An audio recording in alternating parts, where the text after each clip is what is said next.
say you pushed it in your class, you talk about it a lot in your class. Yeah. And that's when we cut. Right, known on the basis of his horror films primarily. Yeah. Okay. And then another director I put in that same category is Maurice Tourneur, basically a silent director, although his work goes right through the 1940s. And I think he was perhaps the only director in that early period, 1914-15, who really, on a very different level, equaled Griffith. I mean, he wasn't being as innovative as Griffith, but he was making, in some ways, even more sophisticated films. So I think Maurice Tourneur is a much, much underrated director. On the other level, I was talking about the purely commercial level, I think there are directors like William Sider, who's always been a kind of useful contract director at Universal and Fox, did everything they gave him. Not a classic among them, but he was somehow so adept at making films that reflected the immediate period they were being made in. They're very, very useful films for judging mores and morals and ways of life and the way people react. Films like Skinner's Dress Suit in the 1920s, or even Sons of the Desert with Laurel and Hardy, which is a lovely film of its type, and I think the best thing they ever did. And even into the 50s, a film like The Lady Wants Mink, which is an Eve Arden comedy about, very much like Skinner's Dress Suit, about keeping up with the neighbors and getting raises and getting the new TV set in before you can avoid it, before you can afford it. And I think Sider did a lot of very, very charming, very tasteful films. He did some of the best of the Deanna Durbin films. I think he's a very, very good director. Or a man like Robert Florey, who worked best, I think, in B film, but with tremendous style and craftsmanship.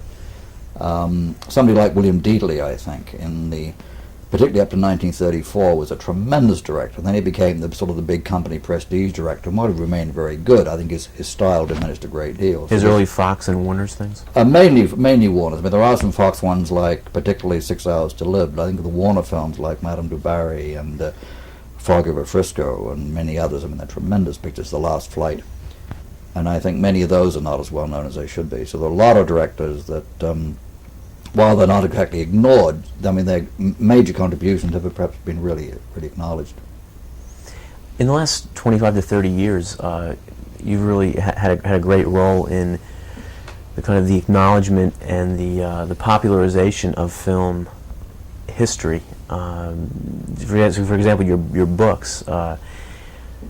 10, 15 years ago, the amount of literature available on film really paled as compared to today, and certainly while many of the books many of the books that are available on the market are not all that worthwhile, certainly there's been kind of more of a focus on that. What do you think is responsible for that kind of popularization? Well, a number of reasons. One, I think, of course, is the tremendous availability now of more and more old film, thanks to thanks partly to TV that's made all this material available and has preserved it so it can be shown.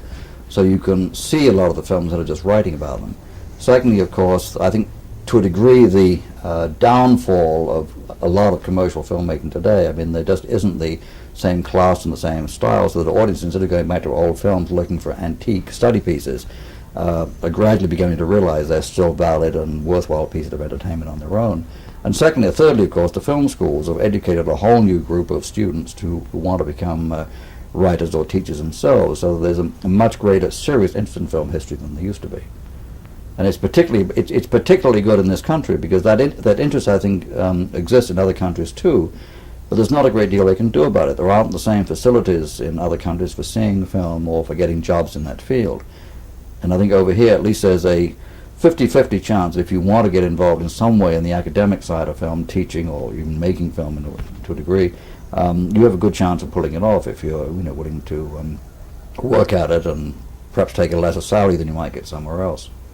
Of course, and in film preservation, the many titles from the 20s and 30s that have been lost, what would you say are the titles that if you could, by some magic, have, say, half a dozen lost titles appear, what would they be for you? Well, I mean, the two key ones, unquestionably for me, would be The Devil's Passkey, the Stroheim film, and Four Devils by Murnau. Only slightly less important, because he's such a tremendous director, of course, the Missing Griffith film, particularly The Greatest Thing in Life and That Royal Girl, and The Escape. I think those three would be marvelous to find.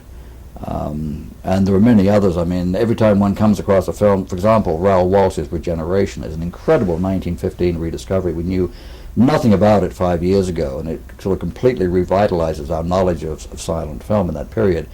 But we don't have another Raoul Walsh film until The Thief of Baghdad in 1924, and he was making 5-10 films a year in that period. So there's at least 50 missing Raoul Walsh films, which might be absolutely fantastic. Something, the title that comes to mind there is Lost and Found on a South Sea island that he filmed in the South Seas. Yeah. Mm-hmm.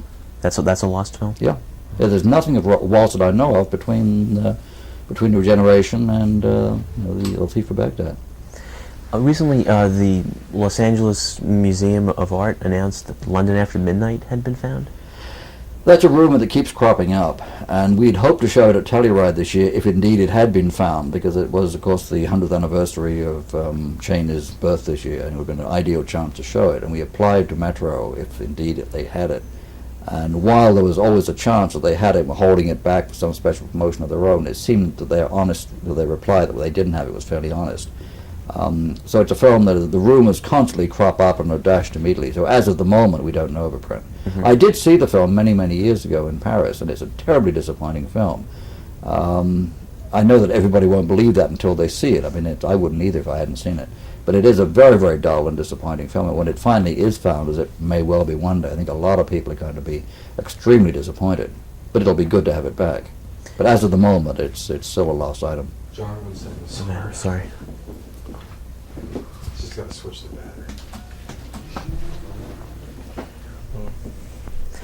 Of course, von Stroheim's Greed is always pointed to as being cut. What has your experience been in kind of researching that? Well, I think one is always like the Holy Grail, is always showing up somewhere. There are always rumors that a longer version of Greed has been found. But I can't think of any earthly reason why there should be, because it was never sort of accepted as a 40-reel film. They were constantly whittling away at it, and there'd be no reasons for prints to get loose while they were still working on it. One hears the story about Mussolini having a print, but where on earth would it have come from? What astonishes and appalls me is the fact that Stroheim, who'd been through all those problems before with earlier films, didn't know that it's going to happen again, and didn't make at least one print for his own preservation. I mean, he'd been the easiest thing in the world to have done that, and then we'd really know. John, I would. Sorry. Action, On Greed?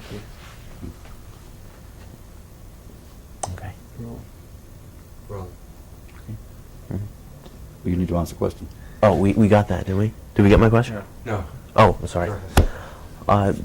Is there any truth to rumors that circulate that Mussolini had a print of Greed secreted away?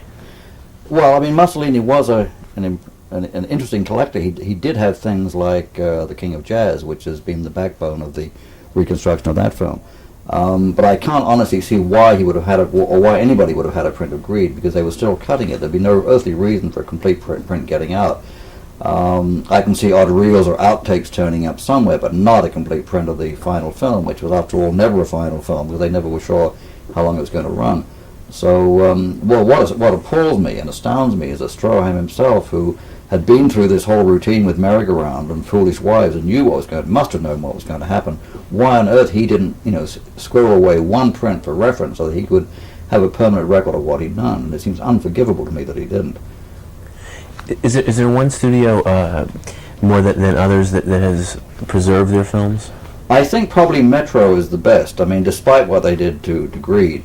And of course, I must also, as a postscript to that, say, much as there's nothing I'd rather do in this world than see all of Greed. Somehow I have my doubt that 40 reels of that intensity would hold up as well as the cut version of 10 reels. I'd love to see perhaps an interim version of 20 reels, but somehow I really can't see seeing that 40 reel version as more than just an academic exercise, much as I'd love to.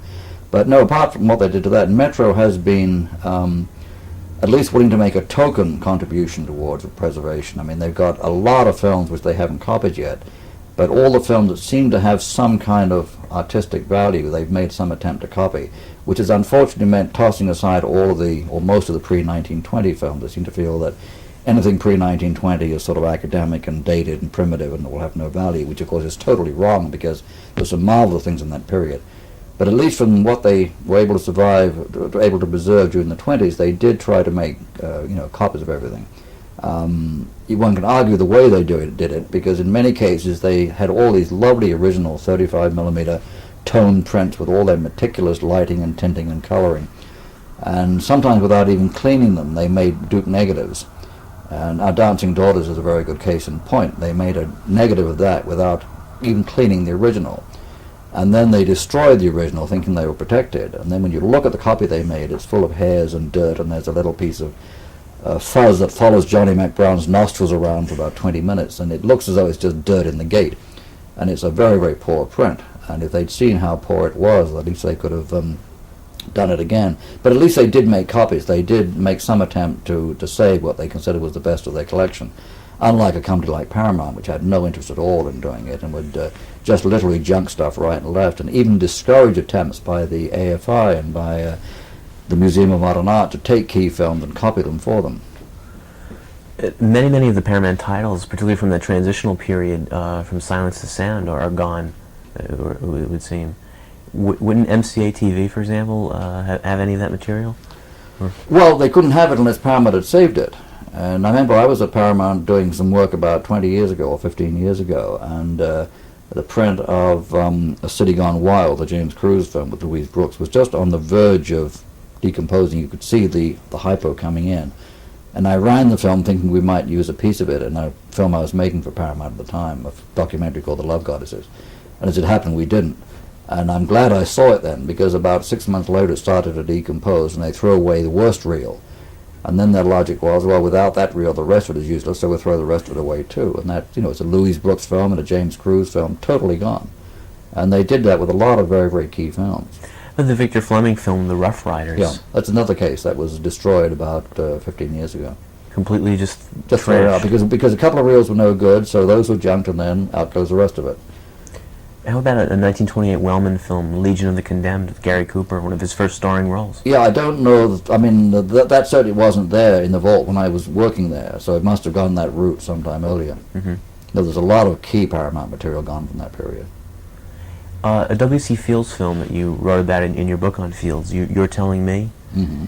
Is that a lost film? Or that's been in. That's a talkie, of course. And yeah. That's, for years it was lost, but I think it was a matter of legal rights withholding it rather than any physical loss, because it's now available and can be booked, and it's a very funny film. In the last 5-6 years, what titles have come to light? Well, not so much the really big films. I mean, I think the last major discovery of a feature was perhaps the Raoul Walsh film, Regeneration, which I mentioned before, which was actually a print that I think was found in Latin America and saved by David Shepard, who was with actually then at the Screen Directors Guild. And I can't think of a major individual film since then of that importance, although other things have been found. But of course there have been terribly important discoveries in other areas, particularly all this Chaplin material that was found by Kevin Brownlow, which is not only, I think, a delight in itself, because we've all become so jaded with seeing the old Chaplin films over and over again, and suddenly to see completely fresh material in beautiful prints and to show what a really fresh impact that stuff had, I think gave us all the kind of jolt we needed to remind us that we've been sort of paying lip service to Chaplin, and he was more than just that. And it not only was good footage on its own, but it also gave us a great insight into his working methods, which was very valuable. So to me, that Chaplin discovery by Brownlow and David Gill, who worked with him, was perhaps the major filmic discovery of the past few years. One of the most exciting rediscoveries was a result of your work without Alex Gordon at Fox. Many of those early John Ford titles, yes. And the Walsh and Murnau films. Well, I shouldn't take any credit for that. I mean, I worked with Alex in a very, very tangential position and was able to make a few suggestions which may have helped or given him a few directions to explore, but I mean, he did virtually all that work on his own, with a great deal of opposition, because Fox brought him in to see what was there, and all the people between the higher echelon and the lower echelon had no interest at all in this stuff, and would put all sorts of obstacles in his way and say it didn't exist, and it had been destroyed, and he would persevere and go back 10 times after the same title and finally find it.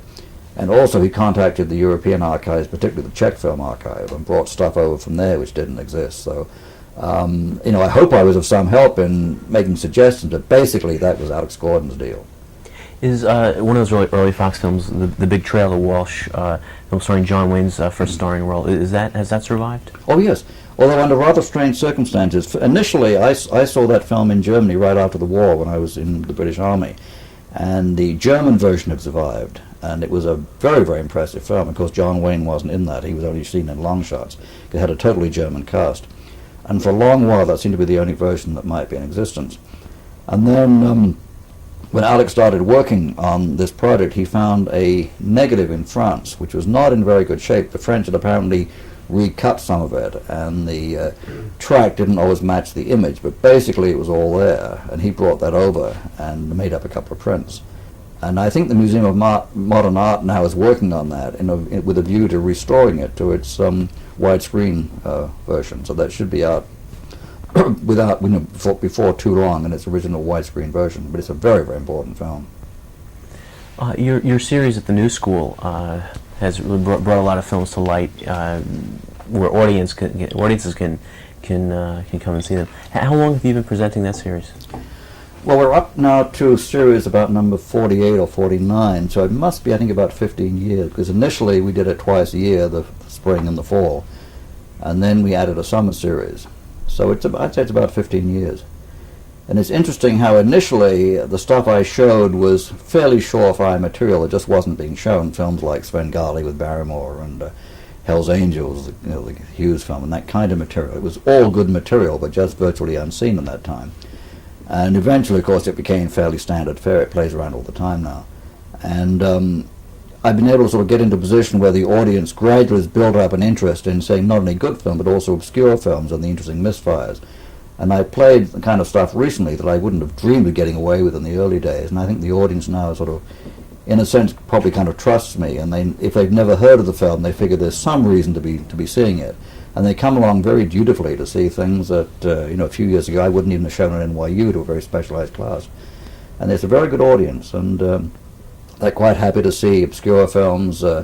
Like this coming year, I'm showing a film called Through Different Eyes, which was an early talkie, which is very much like Rashomon. It used the soundtrack to tell the same story from 3 different viewpoints. And unfortunately, the soundtrack is gone. All that's left is the silent version with subtitles, which is still very interesting, but you have to imagine how sound was used. But I'm sure they'll be very patient and enjoy that. Is that Sylvia Sidney's first film? That's right, yes. Mm-hmm. And occasionally I've shown, very interesting European films without subtitles and provided a synopsis with it. So the audiences really had to work and read the synopsis first and then sort of be alert throughout the film, and they've been very willing to do that. It's a very, very nice audience. And it's also very rewarding to be able to bring prints back from Europe, which otherwise haven't been shown here, and sort of expose them for the first time to an audience and hope that they work. And once in a while, with a film that I particularly have loved maybe for 40 years, and to bring it over finally and show it, and then for it not to work is a little disappointing, but it hasn't happened very often. What are some of the other titles that you'll be presenting this fall? Well, the old Charles Boyer, Merle Oberon film, The Battle, which is one of those early French co-productions. It was a French, German, and British version made at the same time in 1934.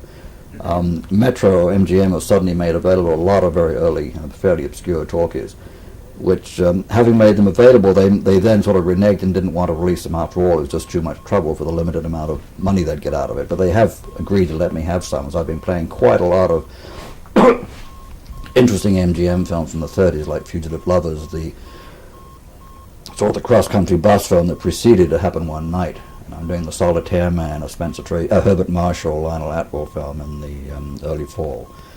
And some British George Formby comedies which haven't been shown here before. So it's very much of a mixed bag. And I very rarely get to the big prestige films anymore, because if somebody now discovers something like Waterloo Bridge, it'll be shown somewhere else. I'm not needed for that anymore. What I see my place now is to bring up these interesting, obscure films and concentrate on directors like, say, Robert Florey, who is a director I like very much, as I mentioned earlier. And one thing I'm doing at the New School is to show 3 of Robert Florey's B films together, one from Warner's, one from Paramount, and one from Columbia, to sort of show how he would work better under certain circumstances and do different things at different studios. Have you been... Oh, sorry.